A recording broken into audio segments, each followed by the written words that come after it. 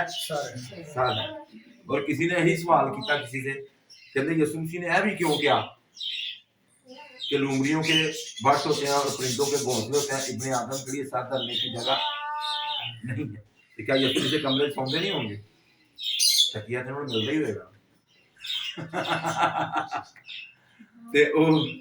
سر دھرن کا مطلب کی سی کہ ادو تک یسوع مسیح نو کسی نے دل چ جگہ، وہ جتنے بدن کو بنیا نہیں جتنے اپنا سر رکھ لا، بعد چ بدن بنیا، پھر وہ سر رکھ کے اس پہ حکومت کر رہے ہیں۔ کیا حکومت کی ہے؟ کون کر رہا ہے؟ ایک تو حکومت یہ ہے جو ہم ملک پہ پاکستان میں رہتے ہیں، ایک حکومت وہ ہے جو خدا کی حکومت ہے، خدا کی بھی گورنمنٹ ہے، یہ بھی گورنمنٹ ہے۔ تو خدا ہمارا سر ہے، ہلیلویا۔ کلیسیا کا سر کون ہے؟ یسوع مسیح۔ تو یسوع مسیح جو ایتھے آندا وہی کر دے جی، جو پیراں چ آندا وہ کر دے جی،